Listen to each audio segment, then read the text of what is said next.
We're told this is being coordinated by the U.S. Justice Department, and we're seeing pictures of people with oxygen, law enforcement and others who are being transported from the U.S. Capitol who have been injured.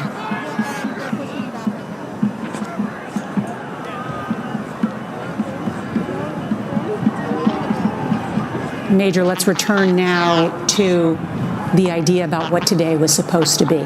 Today was supposed to be, by U.S. code, a day of really very perfunctory kind of ceremonial where the vice president would preside over a joint session of the House and Senate to open the envelopes certified by each state, signed by the governor of each state, and in this case, a representative from the District of Columbia, providing for Congress and its inspection and its acceptance the electoral votes from those jurisdictions.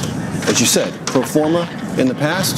There has been some objections in the past. I don't want to suggest there haven't ever been objections. What is important about those previous objections, 2001, 2005, 2017, the defeated presidential candidate in those cases did not endorse efforts to contest those and did not seek allies in the House and Senate to bring this to a full-blown crisis, as this president has and as many Republicans have in very large numbers. But the process was to play out. The first state that was contested was Arizona. The debate had just begun shortly after 2 p.m. Eastern. In the middle of the speech from Jim Langford, Republican from Oklahoma, in the Senate, who supports challenging the electoral votes from Arizona, the Senate chamber was evacuated, as was the House, because these protesters stormed the Capitol, breached security barriers, and entered in such a way and with such what appeared to be menacing intent that the Capitol Police felt it was incumbent upon them to rapidly remove the Vice President of the United States, the senators, and eventually members of the House. And here that's what was supposed to go on. That's what did happen, and it is now in abeyance because of these occupiers of the United States Capitol. And Ed, you were just noting this window that is being crawled through right now. Yes, there were protesters there crawling into the Capitol. The mindset of those who are doing this occupation. And to Ed's point, and possibly to Jeff Pegues's point, they're on scene for the hardheads who really want to find a way to make this a confrontation that appears to be coming, because you cannot resolve this without pushing these people well off the stairs and out of the Capitol. And that is going to have to be done by force, because it doesn't appear they're willing to leave voluntarily. And that image that we just showed you was from inside Pelosi's office, where people have breached the Speaker of the House's office. And don't know which office specifically, whether it's hers or one of her aides, because it's a large complex of offices. But regardless, they got into that area, which should be rather secure. With a note that says, "We will not back down." We are told law enforcement is on the way. Eva Nordstrom is our director of special events and directing our coverage today. And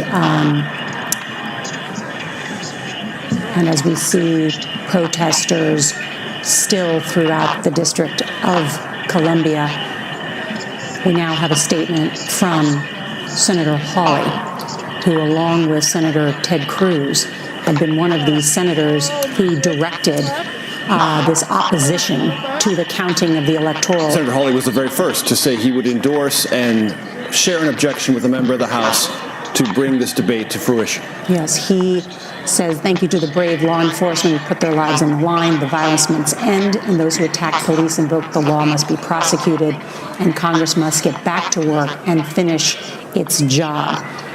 Questions about whether the Senate will courageously return to Congress right now. Those numbers look larger to me, Nora and Ed, and they begin to look to me as if there is movement to push back the crowd, to repel this crowd, to push it back and regain some of the territory, if only bit by bit. But those numbers appear more concentrated and a bit more forceful than they have. Those are Washington, D.C. police, not Capitol Police. So the reinforcements of our MPD there, you see Metropolitan Police Department.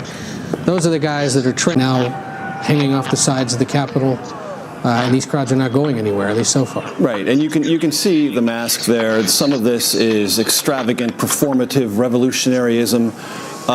There is almost a performance art, repellent though it is, quality to this. And let's just articulate the natural extension of what they want. They want to disable the United States Congress from meeting and assembling and conducting its business until they get their way. That, ladies and gentlemen, is the clinical dictionary definition of mob rule. And that's what they're seeking, and that's what their actions represent. There is no other way to describe it. Let's go now to Jeff Pegues, who is outside of the Capitol, just the west front of the Capitol. And Jeff, is it fair to say that one of the concerns is that we're close to sundown? Yeah, that's a fair assessment, because what that suggests is at some point they're going to have to clear these people out. And I think, if you look behind me, you can see some people walking from the Capitol building, but there are many, many more people still there. And looking down on them is this line of law enforcement. But here's the thing. With all these people, and they're, by my estimate, probably about 1,000, couple thousand people perhaps, you really don't have enough law enforcement here to push all these people back and to clear this scene. So I'm still waiting to see if we're going to see more law enforcement showing up here to help calm this situation down, because it's still relatively volatile. You have a crowd here, or people in this group, who are intent on breaching this Capitol building. In fact, I just walked up there a few minutes ago and I heard someone say, "This is civil war." I mean, these are the things that you're hearing in this crowd, and just behind me now, you see another and Jeff, I smoke. We heard that pop. And Jeff, I misspoke earlier, but sunset is at 5:01. So wintertime, it comes quite early. So we're just half an hour now from sunset, and it's already a very rowdy and mob-like crowd. And that's one of the concerns. As Jeff Pegues noted, some have gone home, but others are waiting for that confrontation. Jeff, I've been asking all day for a summary of the number of law enforcement that have been called in to help. Do you know what that is? Well, we don't have exact numbers, but we know that about 300 members of the National Guard were activated for this day here in D.C. And you had, obviously, Metro Police Department officers here as well. You have Capitol PD. So there should be a sizable force of law enforcement. But what we've seen is that today, at least, they've been slow to react. I mean, everybody knew going into this day that there would be this march toward the Capitol. Everybody knew that, but for some reason, event. And so what you see behind me is the result of that. You had this massive crowd gathering here on the Capitol steps. Some people climbing the walls here, and law enforcement seem to be caught flat-footed here, responding to this. So it'll be interesting to see how they get this situation under control. Jeff Pegues outside the Capitol there. And it's been an extraordinary day, as we've already heard from the president-elect Joe Biden saying this must end. He called it an assault on the citadel of liberty, the representatives, the public servants, an assault on the rule of law, and an assault on our most sacred institutions of democracy. He said these scenes do not represent all that we are, that they are a small group of extremists. The Republican leader in the House of Representatives on our air, and probably one of the most incredible interviews of our career, sounding emotional, angry, saying he specifically had called President Trump, told him to address the nation, called the president's chief of staff imploring him to address the nation and call for an end to the violence, suggesting that those words in that short video that the president just released would essentially cause these protesters that have been riled up for months to just go home. It's clear they're not listening. It's clear that they are bearing down at this moment, bearing down for a confrontation with law enforcement. And yes, Ed, you have something. Forgive me, they may not have heard the message yet, because they're out there on the grounds of the Capitol, and they may not know that it's actually reaching the people who need to hear it. That was my only point. Forgive me for. And I think we would all agree, Nora, listening as we all had a chance to ask Leader McCarthy numerous questions, I detected a modicum of helplessness in his voice.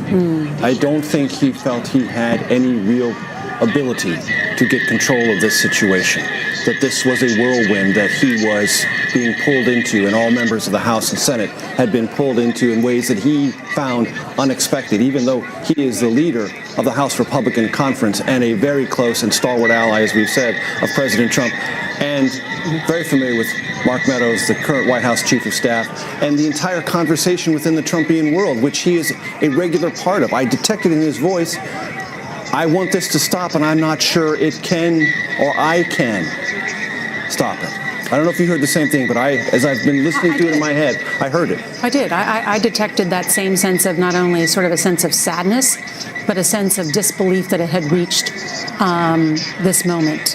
But President-elect Biden said the words of a president matter, no matter how great or how bad. They can inspire or they can incite. And today they incited. And they incited the crowd and the mob that is at the United States Capitol today. They were incited by Rudy Giuliani, who earlier in the day said, let this be trial by combat. And to this group of fervent supporters of the President of the United States, they took those words and they used them not only as a rallying cry, but as marching orders, and thus have marched to the front steps of the Capitol, the back steps of the Capitol, inside the Capitol, into the floor of where the most important debates of our nation take place, and into the Speaker of the House's office. They are now standing on the very steps and on the podium where President-elect Joe Biden will be sworn into office 2 weeks ago. No matter what happens, Congress will fulfill its ultimate duty as this final step in just doing what is a perfunctory matter and counting these electoral votes. But what we're witnessing now is really a question of leadership, as politicians who, as their profession, use their words to encourage support and action are now unable to pull back what they have created. And those lawmakers who serve on Capitol Hill, who regularly incite through rhetoric different types of passions, have a Capitol complex itself. In fact, in speaking with some lawmakers, it's members of the Senate are still in and around Capitol Hill itself, but they may not be in the actual building. They're all connected through tunnels and whatnot. Just meaning in the office buildings that are right near exactly. And it's believed that at least members of Congress are still in that proximity. As we near sunset, as you said, about 5:10 tonight. 5:01. 5:01, forgive me, so in 15 minutes or so. A reminder that there's a curfew here in Washington, D.C. starting at 6 p.m. Eastern. Metro bus and Metro rail services being ended earlier this evening by 8 p.m. Eastern. Our transportation unit passes along that flight attendants who stay in downtown Washington hotels are being cleared out of those downtown hotels by their airlines as a precaution and told to stay close to the airports where they're supposed to fly out of. Some sense of the potential risk tonight in this city as this continues. And as we've seen, there's an increased level of law enforcement there from Washington, D.C., from the National Guard, both of the District of Columbia and Virginia, from Maryland. But we don't know when and how exactly this resolves itself. And as we talk about our members of Congress, I want to bring in a United States Senator, Senator Tammy Duckworth, a retired Army National Guard Lieutenant Colonel, helicopter pilot, now a distinguished member of the Senate Armed Services Committee. Senator Duckworth, thank you for joining us. I know that in all that you have witnessed in your life, that this is unlike anything you've ever seen. It is unlike anything I've ever seen on domestic soil, that is for sure. You know, I spent my entire adult life defending our Constitution from all enemies, foreign and domestic. It never, ever occurred to me in a million years that that domestic threat would occur on the steps of the U.S. Capitol after being incited by the President of the United States. This is a shameful day, but I will not be deterred from doing my job and certifying these electoral college ballots today. What are you calling on your colleagues to do in terms of counting those electoral votes? Well, I'm calling on them to stay here and continue with the proceedings. We are all now located in a safe location in the Capitol. They have collected us from all of the places, and we're safely securing ourselves. And it looks like we're going to be able to continue with very, very quick thinking. And she actually was able to grab and secure the electoral college ballots and bring them with her to this location. So we have them with us, and we will be able to proceed as long as Mitch McConnell calls us back into session. This is such an important piece of news, Senator Duckworth. The electoral votes are secure. They are secure with the senators who are in a secure place there in the United States Capitol. And what is your understanding from leadership about, so your understanding is everybody wants to get this done tonight?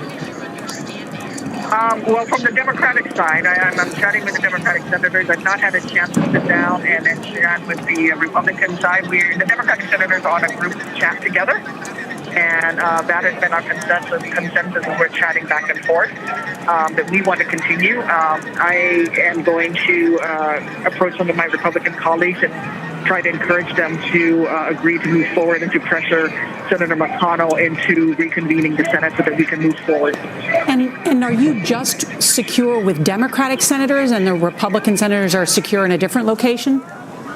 No, we are all together in one big room, including staff members and senators' names and finding those who were not on the floor and bringing those senators. They're sending out, for example, myself.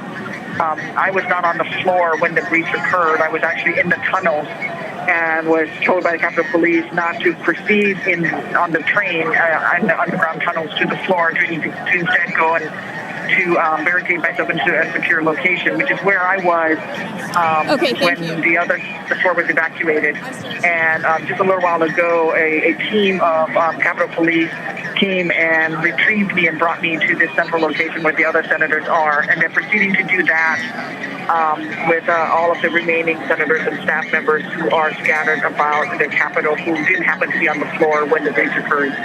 Are all of you able to see what's happening outside the Capitol, what we're broadcasting right now?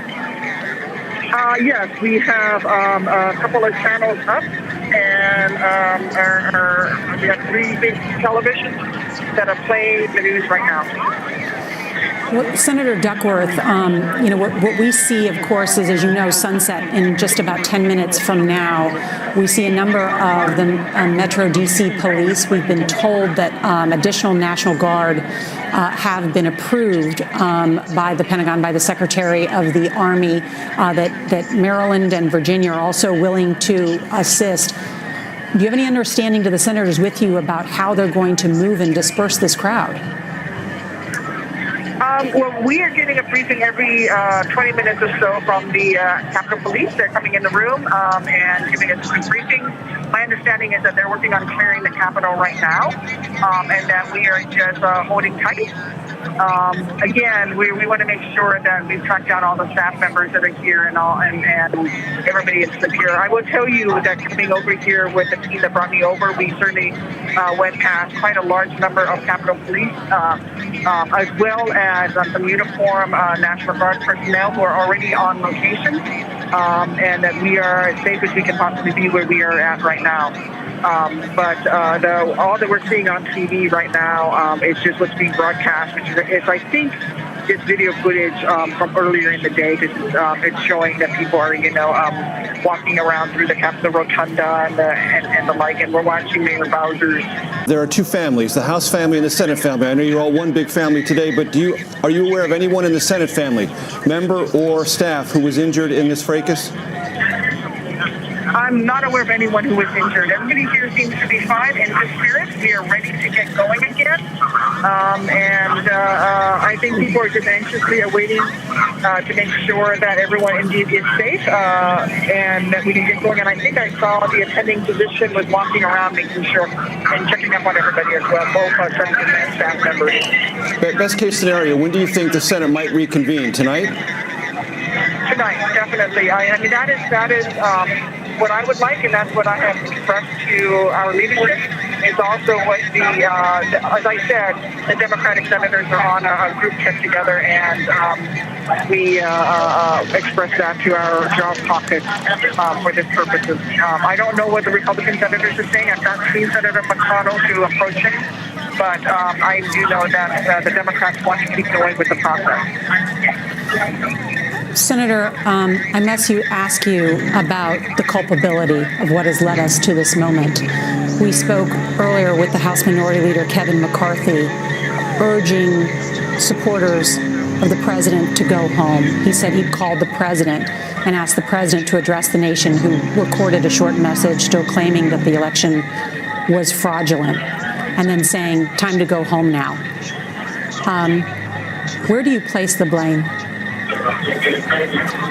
The blame for this is Donald Trump.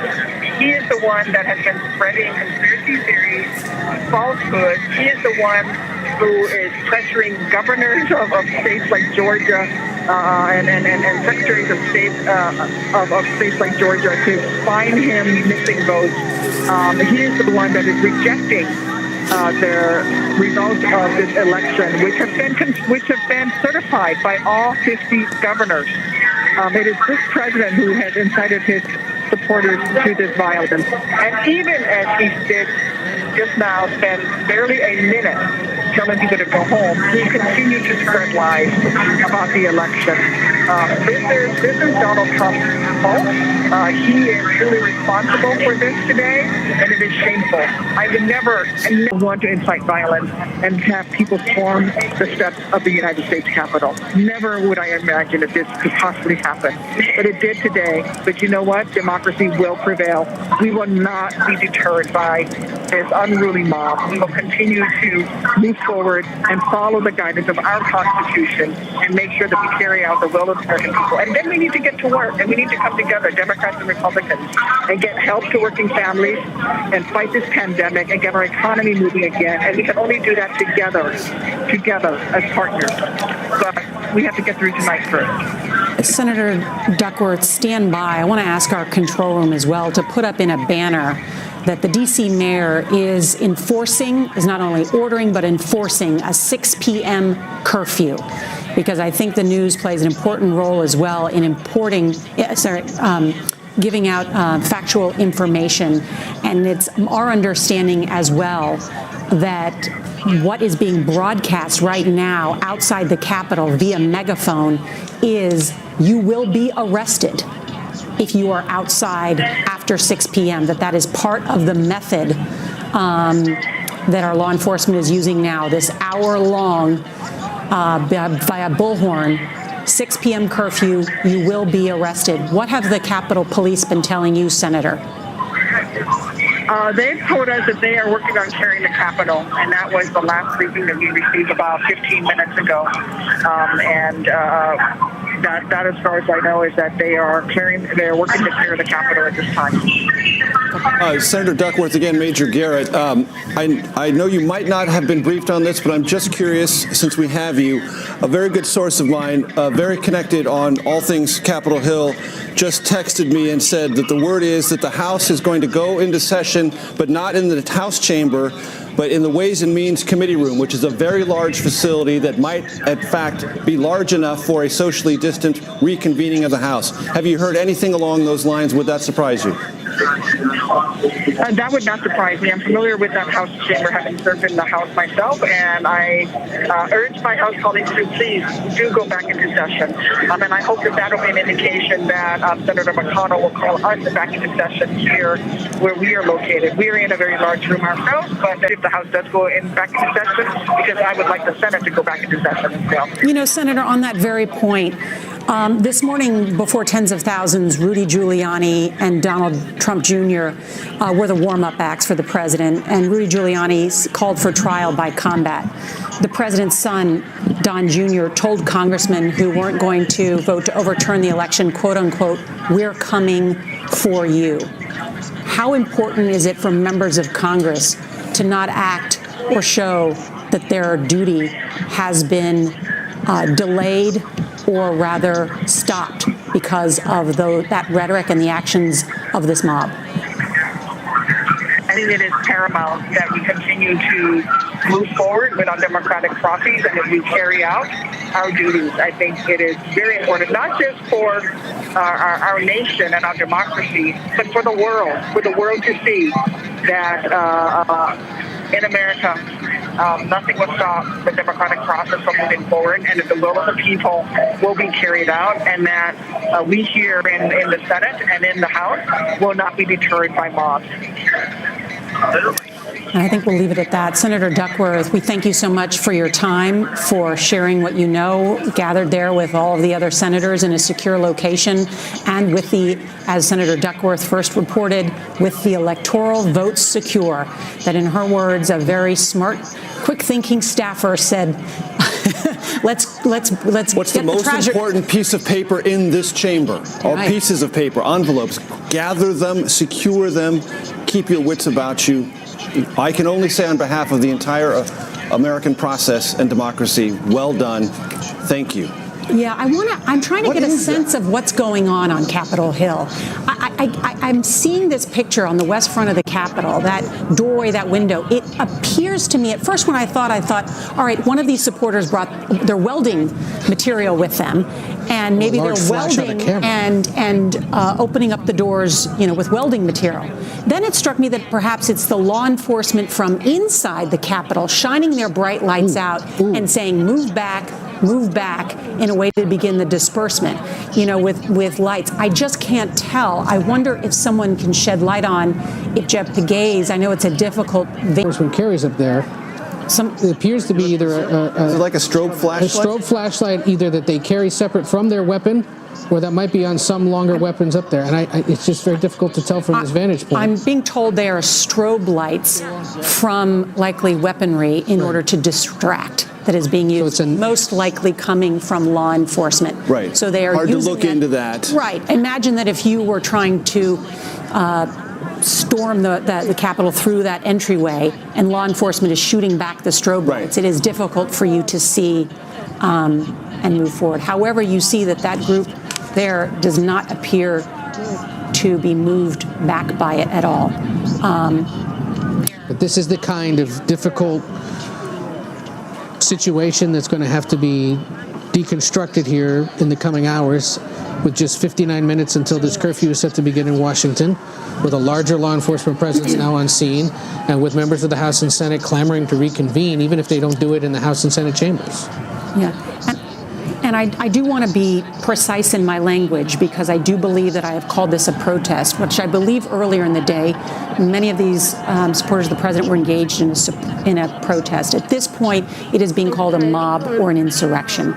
They are inciting violence, and they have been asked and it is illegal to be on the Capitol grounds as they are now. Jeff Pegues, I want to bring in now. And Jeff, can you explain what's happening right now with law enforcement? Slowly but surely, they are moving some of the demonstrators back off the Capitol building. They're not taking fast action, that's for sure. But you have police officers sort of nudging people toward the exits, if you will.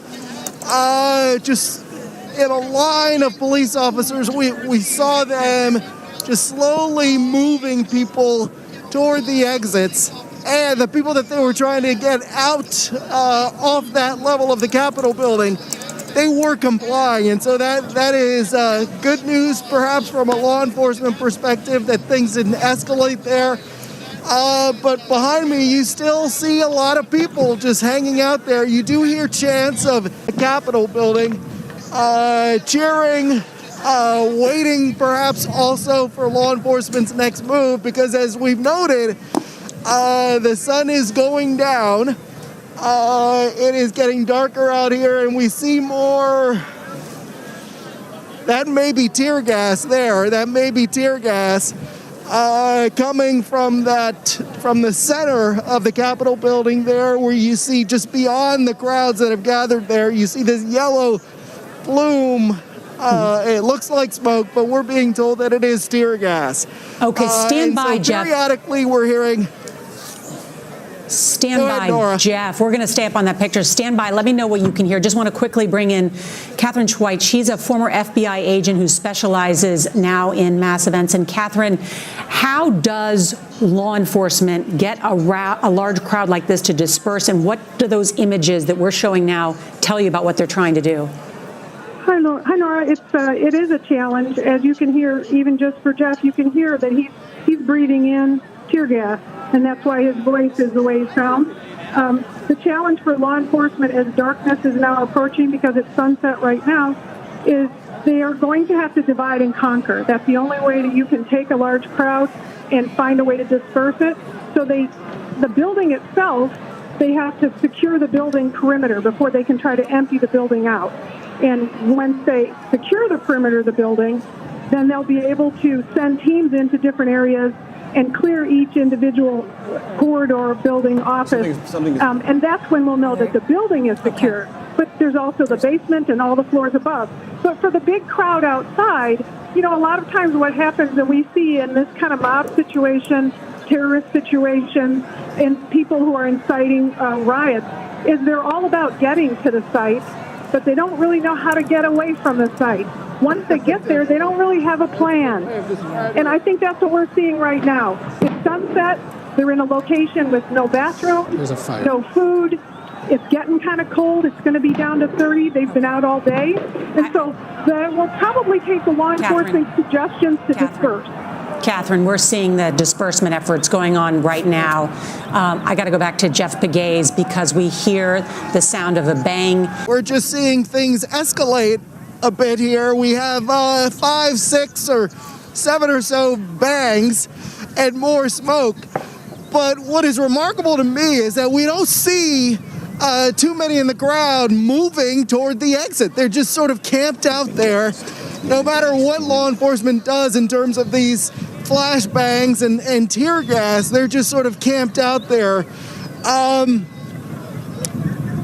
All right, so things have calmed down a little bit. I don't know if law enforcement is going to start another round of these flashbangs. You can see the law enforcement right on one of the arches of those windows, pushing supporters out. Actually, Yes. That's what it looks like, saying "Get out." Yeah. It looks like And they're crawling out of offices. effort. They're crawling out of other offices, Yes. having already penetrated those rooms by breaking the glass and climbing in. This is a very narrow balcony on the west front, so to get these people off of here, they're going to have to find a staircase to get them to. And you can see people now rubbing their eyes, Yes. and sort of ducking their heads And from you what see is larger numbers than we've seen before coming out of that central entryway with 2 doors, and you see people withdrawing. It's essentially withdrawing, Yeah. pulling back, quite obviously under threat of arrest and other consequences, and more flashbangs. You can see the chemical irritant, whatever it is. We don't know precisely what it is. And here comes it. You can see you can hear Jeff say definitely tear gas. And Jeff, why do you say it's definitely tear gas? Well, just the color of it. It's this yellow. Yes.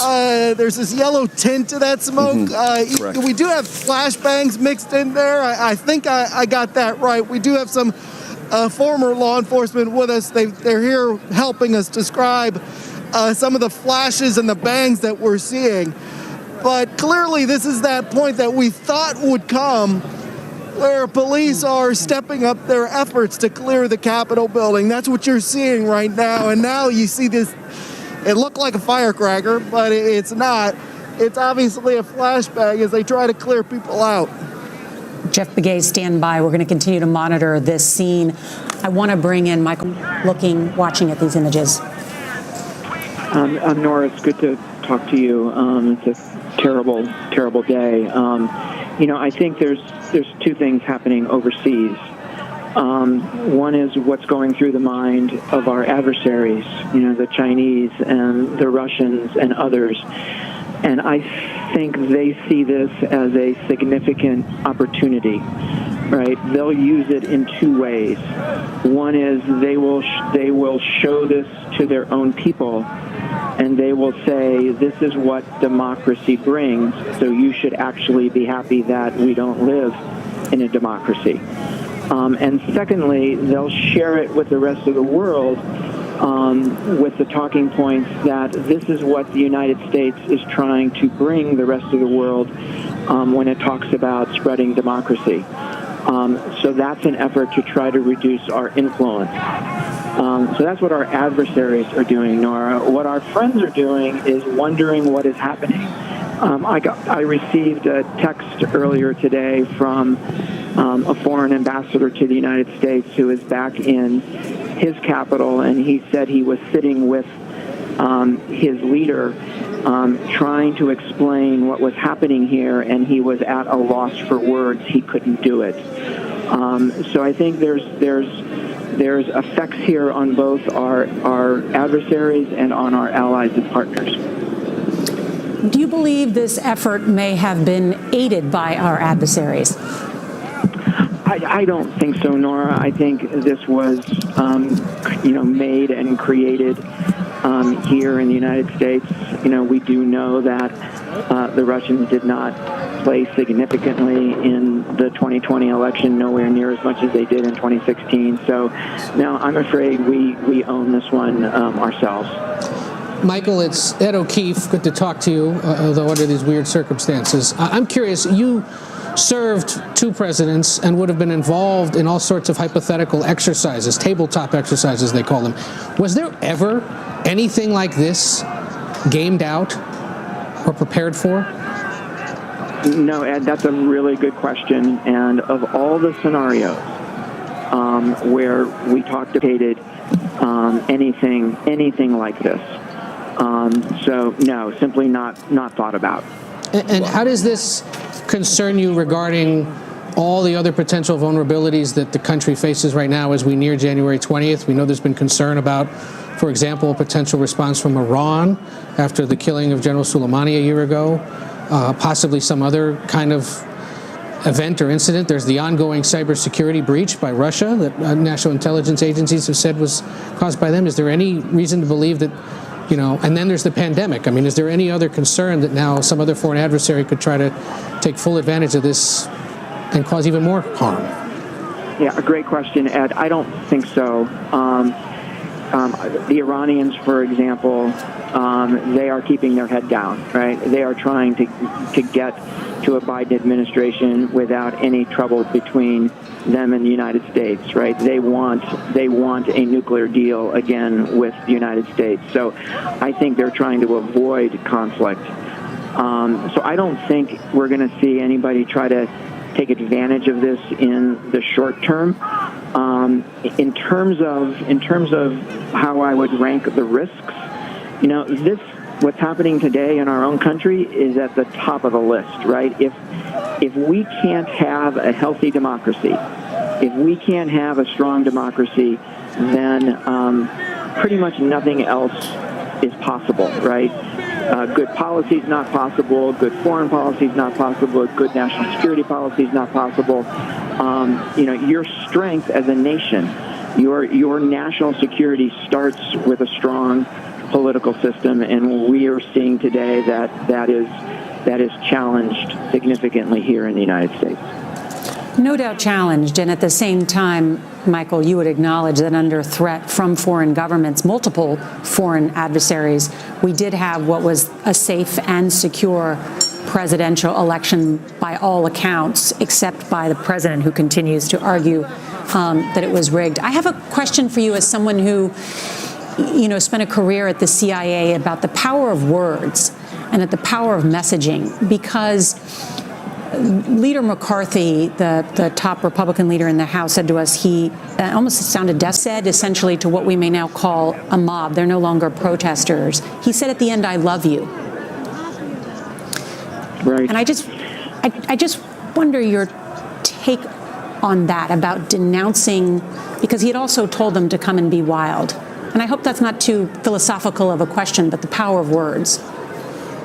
So it's a great question, Nora. In my experience, I worked at the agency for 33 years, and there were dozens and dozens of these kinds of situations that I watched in other countries, where mobs of people rose up to try to turn over a legitimately decided election, right? They wanted to overturn the order. I saw it over and over and over and over again. And one of the necessary conditions for that to happen is for a powerful figure to be saying things that motivate those people who are rioting, right, who are trying to overturn that order. It takes somebody to motivate them, and that's what we have seen with the president. Michael, if I could, this is Major Garrett. Understanding that you were not participants in any kind of tabletop exercise to game out a scenario like this, but it is nevertheless happening. It is unfolding before our very eyes. You have sat at tables where enormously important and consequential strategies and decisions were made. Honestly, what do you believe are the operational options for the Capitol Police, the National Guard, and those who are trying to clear the Capitol? And what do you think the next 2 or 3 hours ought to look like, and what do you fear they might look like? Yeah, that's a tough question, Major. I do think that they need to be dispersed. They need to be separated, right? In my experience watching these things overseas, as long as groups of people stay together, they stay strong, right? They stay resolute. It's when they break into very small groups and break into single individuals that they lose that power and they lose that determination. So I think breaking them up is of extreme importance, and keeping them from forming someplace else. That the military would not get involved.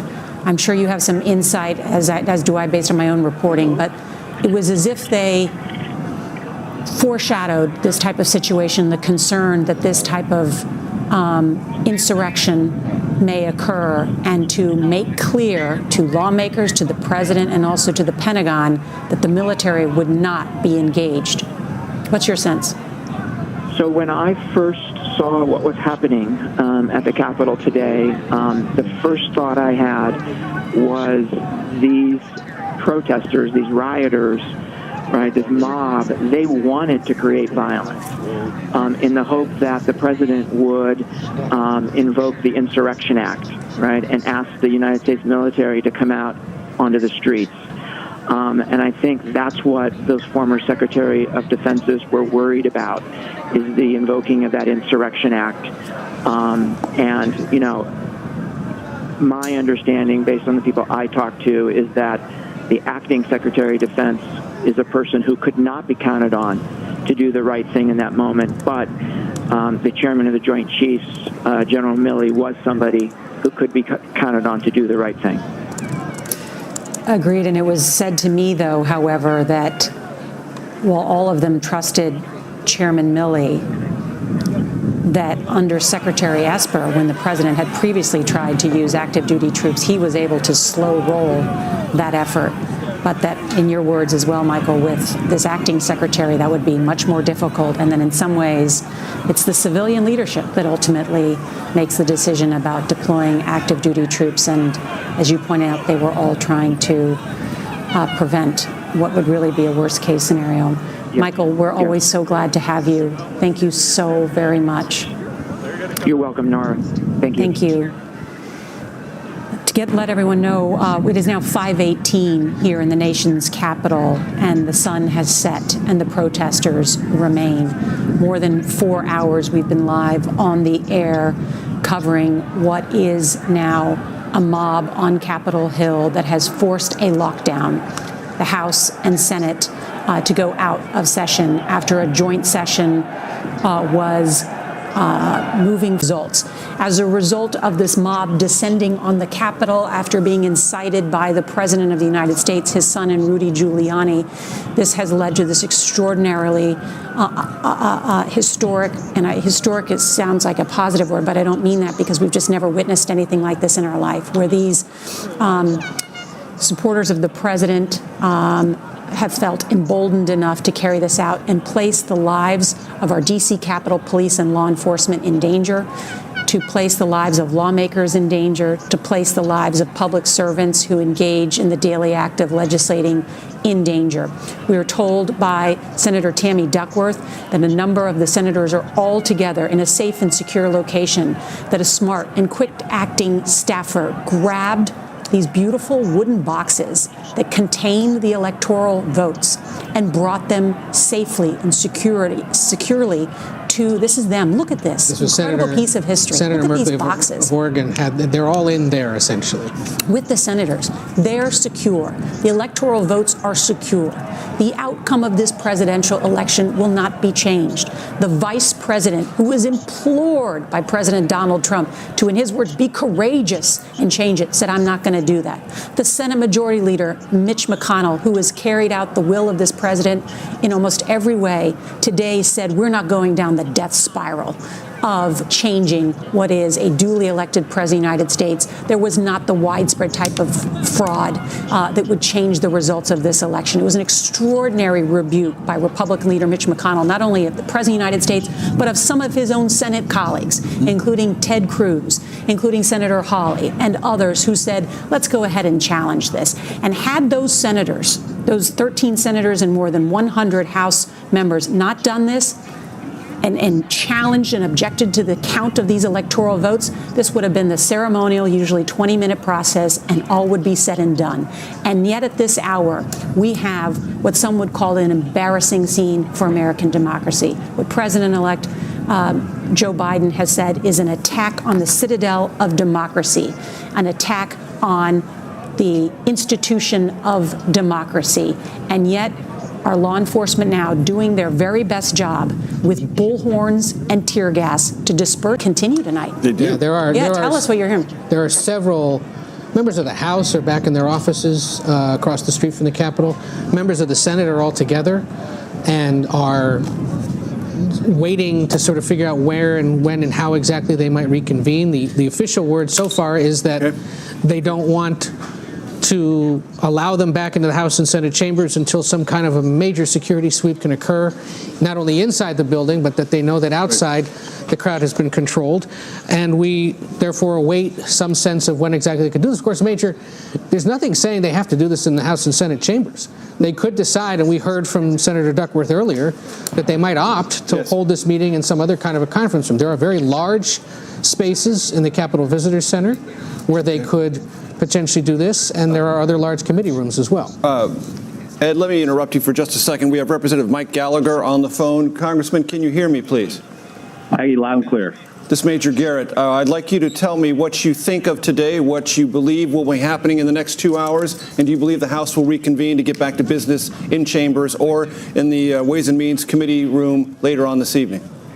I mean, this was absolute insanity. I mean, this was Banana Republic territory, and it's unacceptable. And I think I've opposed the objection from the start on constitutional grounds, but I think the fundamental problem that no one wanted to say out loud is that the objectors thought that they could have a debate, raise awareness to voter, fraud issues or voting irregularities. But because they wouldn't actually achieve their objective, they all knew that they had no chance of actually overturning the election, but they could have it both ways. But the problem is they gave a lot of people false hope, and they got a lot of people fired up, and now we're seeing the consequences of that play out. And this is just absolutely unacceptable. The president needs to call it off. These people need to stand down. I mean, this is America. This is the United States Capitol, and we're sitting here with our walls barricaded, our doors barricaded. Someone was shot at the U.S. Capitol. The closest thing that I can think of that this reminds me of is the time I spent in Iraq in 2007 and 2008. Is insurrection too strong a word, Congressman? The problem is it's like everyone's in a rush to label everyone else a traitor.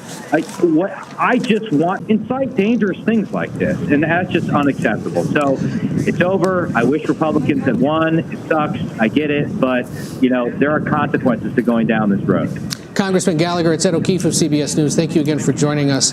As you said, you're not one of those objecting to the results of the Electoral College. You were among the Republicans who reluctantly accept these results and want to move on. I know you made a fair point about not ascribing titles and blame and whatnot, but it does seem like your party especially, and your House conference most of all, is going to have a serious conversation with itself about what it has allowed to occur today. And I just wonder whether you think that conversation will happen, could happen, and what might transpire. Well, the conversation is going to happen in the next few hours. And the objectors are going to have to ask themselves whether they seriously want to persist in their objections after what they've seen today. And again, knowing that what they're doing has no chance of being successful, that it is all a stunt. I mean, that's a pretty cynical ploy right there. So at a minimum, when we get back together at a conference, I think we all have to say we're not going to persist in the objection. We support the peaceful transfer of power, and we're done perpetuating this fiction that somehow Congress has the authority to overturn the results of the states. Congressman, to what degree have you been communicated with by leadership about what will happen tonight? Will you reconvene? I've been told that it's possible that the House may reconvene, not in the chamber itself, but in the Ways and Means Committee room. If that message came down, I missed it. I haven't gotten that. I've heard nothing formally from leadership right now. I would imagine they're trying to figure it out.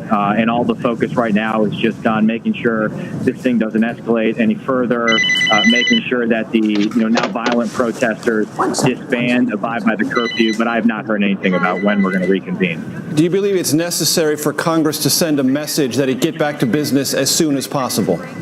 Yes, 100%. I think it's necessary for Congress to send the message that we support the peaceful transition of power and that we, as the federal government, don't have the right to overturn the will of the states.